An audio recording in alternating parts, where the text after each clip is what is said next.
नमस्कार दोस्तों, स्वागत है आप सभी लोगों का। आज के इस वीडियो में देखेंगे सामान्य जानकारी यानी जीके जीएस का दोस्तों जो है सेट नंबर 1 और मॉक टेस्ट नंबर 1।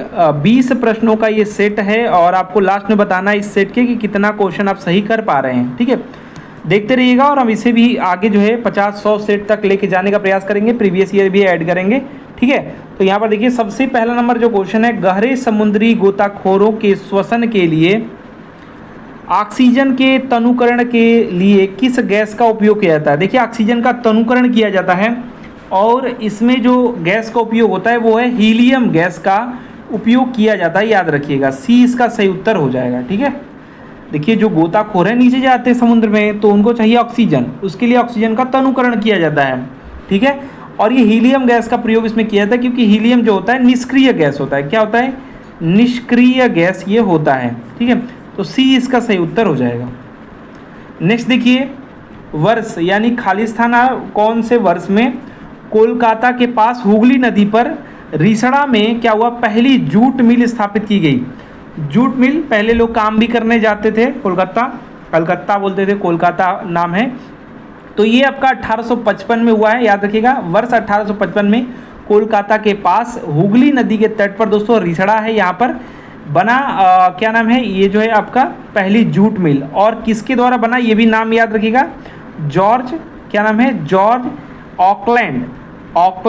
ऑकलैंड ने दोस्तों क्या किया, इसकी स्थापना किया, याद रखिएगा। ठीक है, जॉर्ज ऑकलैंड ने 1855 में हुगली नदी के किनारे कलकत्ता में या कोलकाता में रिसड़ा जो है जगह है नदी के किनारे पर, वहीं पर ये जूट मिल स्थापित हुआ। नेक्स्ट बात करेंगे, एशिया का सबसे बड़ा मसाला बाजार निम्नलिखित में से किसे माना जाता है।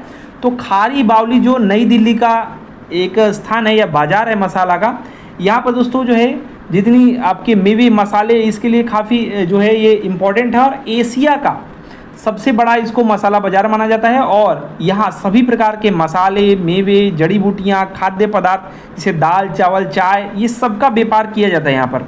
ए इसका सही उत्तर हो जाएगा, याद रखिएगा। नेक्स्ट देखिए, राज्यसभा की विशेष शक्ति इस आशय का प्रस्ताव अपनाकर संविधान के अनुच्छेद मतलब किस अनुच्छेद में दिया गया है कि क्या करने के लिए दिया गया है, वह राज्य सूची में शामिल किसी भी मामले के संबंध में कानून बनाने के लिए संसद को सशक्त बना सके। ये जो अनुच्छेद की बात कर रहा है, ये बात कर रहा है 49 की, 249 जो अनुच्छेद है ये क्या है, ये दोस्तों जो है राज्यसभा यानी जो राज्यसभा है इसको संविधान का अनुच्छेद जो 249 है इसके अनुसार राज्य सूची में जो भी शामिल विषय हैं उसमें अगर राष्ट्रहित में कानून बनता है, इसमें दोस्तों जो है संसद को ये सशक्त बना सके उसके लिए है। ठीक है, तो 249 याद रखिएगा। नेक्स्ट देखिए, जीएसटी बहुत बार एग्जाम में आने की संभावना बहुत बार आ भी चुका है। वस्तु एवं सेवा कर यानी GST goods and service tax होता है। ठीक है, भारत में 1 जुलाई को लागू किया गया, 1 जुलाई 2017 को लागू किया गया, याद रखिएगा। सी सही उत्तर हो जाएगा, लागू। लेकिन अगर अधिनियम संविधान का संशोधन अगर बात कर लिया जाए, संविधान संशोधन अगर हम बात कर लें तो 101वां संविधान संशोधन है और अधिनियम है 2016 वाला, याद रखिएगा ये भी पॉइंट। अगर अधिनियम पूछ दे तो संविधान संशोधन 101वां है और अधिनियम 2016 का है, याद रखिएगा। और लागू है 1 जुलाई 2017 से, सी सही उत्तर हो जाएगा। नेक्स्ट देखिए, केंद्र सरकार के विभिन्न मंत्रालयों यानी विभागों के कार्य की जांच करने के लिए, केंद्र सरकार का जो मंत्रालय है, विभाग है, इनको जांच करने के लिए क्या बताया गया है, विभाग के लिए विभाग से संबंधित स्थायी समितियों की स्थापना में की गई थी, ताकि मतलब कब की गई थी, ताकि संसद के प्रति सरकार की जवाबदेही को को मजबूत किया जा सके। ये हुआ है 1993 में, 1993 में स्थापना किया गया है जो स्थायी समिति हैं इनका। क्यों? क्योंकि केंद्र सरकार के जो विभिन्न मंत्रालय हैं, विभाग हैं, इनसे रिलेटेड जो है समितियों का स्थापना किया गया है जिससे कि वो नज़र बनाए रखें। आप कहें कि जिससे जो है सरकार इसका जो उद्देश्य है वो संसद के प्रति जो सरकार की जवाबदेही है इसको मजबूत किया जा सके। तो बी इसका सही उत्तर हो जाएगा 1993, याद रखिएगा। ठीक है, नेक्स्ट देखिए, 5वें अनुसूची क्षेत्रों यानी 5th शेड्यूल एरिया की बात हो रही है यहाँ पर, ठीक है, वाले कितने राज्य पंचायतों अनुसूचित क्षेत्रों तक विस्तृत है से संबंधित अधिनियम 1996 के तहत आते हैं। क्या बोल रहा है, 5वें अनुसूचित क्षेत्रों यानी 5th शेड्यूल एरिया वाले कितने राज्य हैं जो पंचायतों अनुसूचित क्षेत्रों तक विस्तृत जो है से संबंधित अधिनियम, पंचायतों से अधिनियम जो 1996 के अंतर्गत आते हैं। तो 10 टोटल आपके राज्य हैं। इसमें कौन कौन से राज्य हैं, ध्यान से सुनिएगा। वर्तमान में कुल 10 जो है 5वें अनुसूचित क्षेत्रों जो 5th शेड्यूल एरिया है, ये वाले पंचायतों से संबंधित अधिनियम 1996 के अंतर्गत आते हैं। ये आपके राज्य हैं आंध्र प्रदेश, अरुणाचल नहीं है, आंध्र है, ठीक है। और आंध्र प्रदेश आपका हो गया, छत्तीसगढ़ हो गया, गुजरात हो गया, हिमाचल प्रदेश हो गया, हिमाचल प्रदेश आपका हो गया, और आपका छत्तीसगढ़ के बाद मध्य प्रदेश भी था यहाँ पर, तो एमपी इसके नीचे कर दीजिए, और ये गुजरात है, और आपका ये राजस्थान है, तो यहाँ पर गुजरात से सटा हुआ कर दीजिए राजस्थान।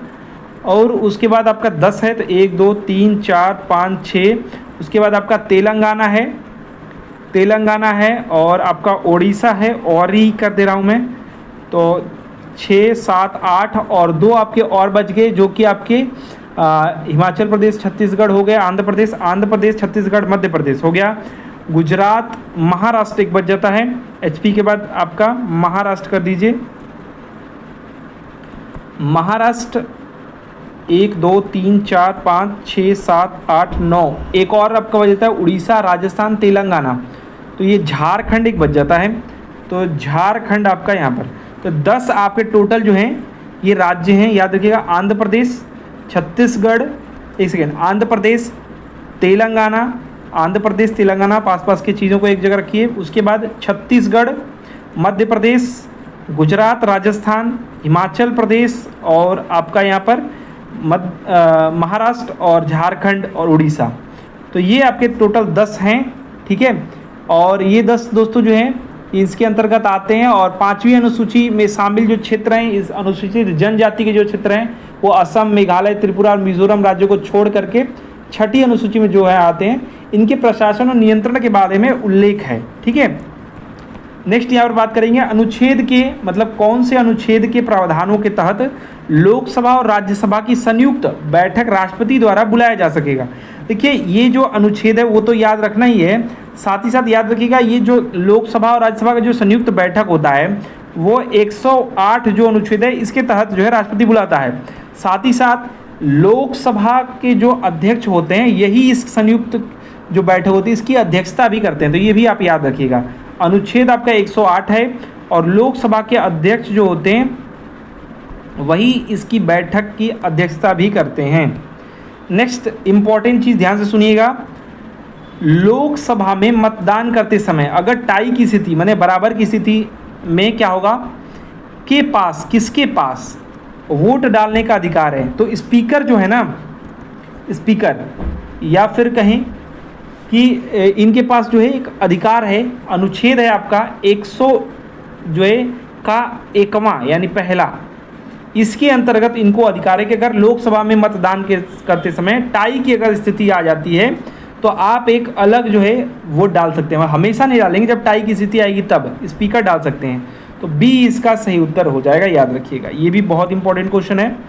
नेक्स्ट बात करेंगे भारत के किस राज्य में, भारत में कर्क रेखा यानी कि ट्रॉपिक ऑफ कैंसर के अति समीपस्थ कोई शहर है, तो एक उदयपुर नाम है, उदयपुर, ये जो है त्रिपुरा राज्य में है। और ये कर्क रेखा की बात करेंगे तो ये दोस्तों जो है एक काल्पनिक रेखा है, कर्क, जिसे आपका कर्क रेखा है, आपका विषुवत रेखा है, मकर रेखा है, ठीक है। तो ये एक जो है कहते हैं कि काल्पनिक आपका जो है लाइनिंग है, ठीक है। ये पूछा जा रहा है कि कर्क रेखा दोस्तों जो है ये भारत से होकर के कहाँ जाती है, तो भारत से 8 राज्यों से होकर के गुजरती है। लेकिन पूछा क्या जा रहा है, कर्क रेखा दोस्तों जो है वो उसके उससे गुजरने वाली समीपस्थ यानी सबसे पास में कौन सा शहर है? तो ये उदयपुर एक जो है टाउन है, उदयपुर, जो कि त्रिपुरा राज्य में है। तो उस राज्य का नाम पूछ रहा था, तो ये इसका सही उत्तर हो जाएगा सी। ठीक है, वैसे 8 राज्य हैं जहाँ से कर्क रेखा होकर के गुजरती है। ठीक है, तो ये दोस्तों जो है, इसको अगर आप मित्र पर गमछा झार, एक ट्रिक है, मित्र पर गमछा, याद करवा दे रहा हूँ मैं, झार। तो 8 राज्य हैं, मिजोरम है, मिजो, त्रिपुरा है, त्रिपुरा पर पश्चिम बंगाल, और र से आप राजस्थान याद रखेंगे। तो 1 2 3 4 यहाँ पर निपट गए। और गमछा झार, तो ग से आपका गुजरात हो जाएगा, और म से आपका क्या हो जाएगा, मध्य प्रदेश, और छ से आपका छत्तीसगढ़, 3 हो गया, झार से झारखंड। तो ये 8 टोटल आपके राज्य हैं। ट्रिक से भी आपको बता दिया, एक चीज़ आपको बता चुके हैं। ठीक है, नेक्स्ट यहाँ पे बात करेंगे, उस पड़ोसी राष्ट्र की पहचान करें जिसके साथ भारत अपनी सबसे लंबी सीमा साझा करता है।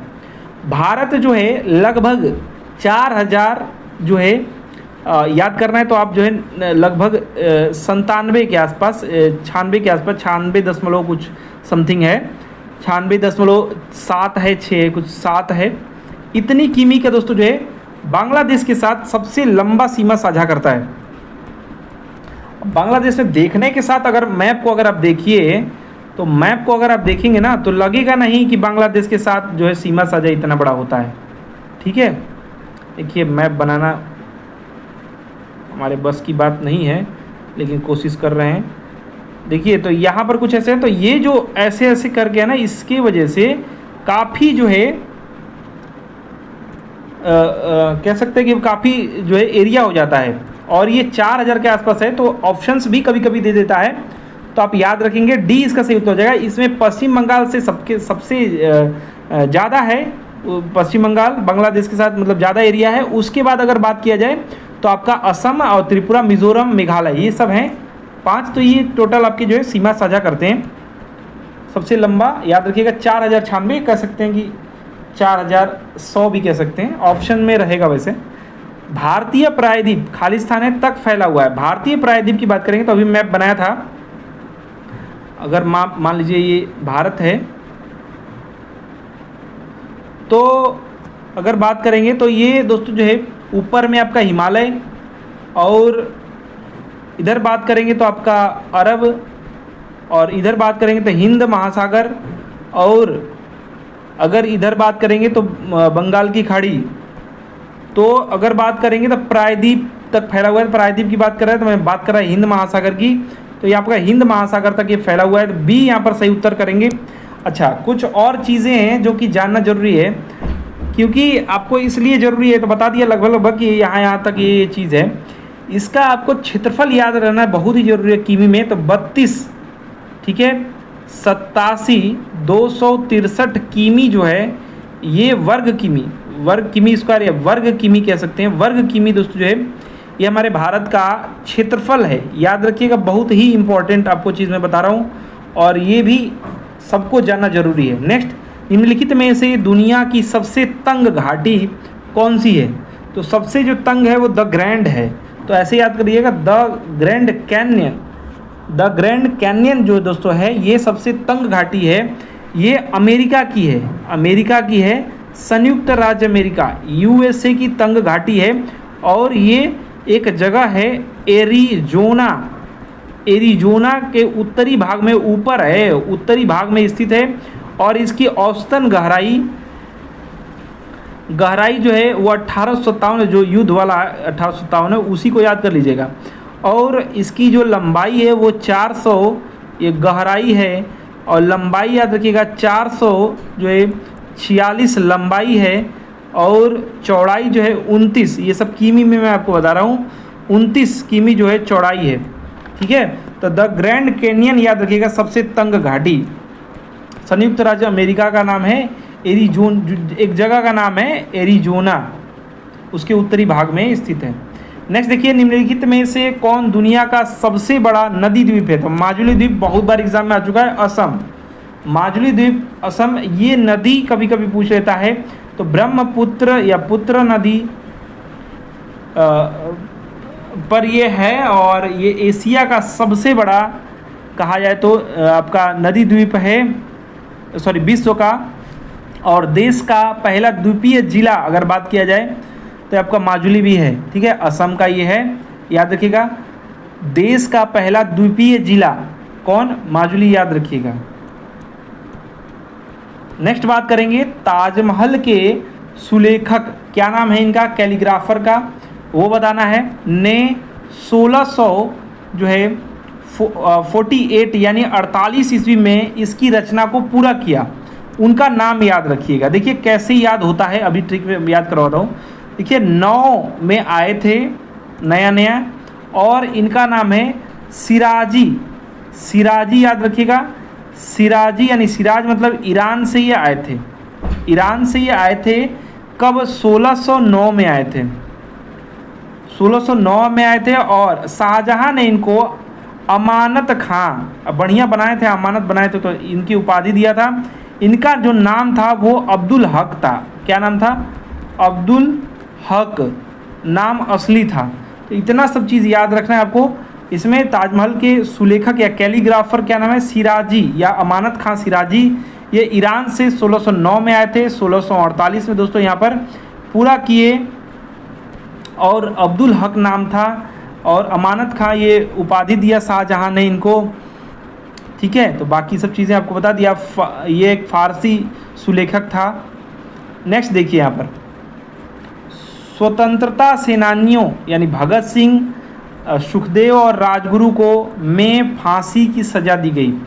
देखिए 23 मार्च ये शहीद दिवस मनाया जाता है, 23 मार्च 1931, ये डेट एकदम याद रखिएगा, 23 मार्च याद रखिएगा। बाकी आपका सन भी कभी कभी देता है, तो सन वाला ही एग्जाम में पूछा गया है, तो ये आपका बी राइट आंसर हो जाएगा। 23 मार्च जो है 1931, और लाहौर षड्यंत्र के लिए इनको फांसी दिया गया, याद रखिएगा। लाहौर षड्यंत्र के लिए दोस्तों जो है इनको फांसी दिया गया। षड्यंत्र अगर पूछ दे तो लाहौर याद रखेंगे।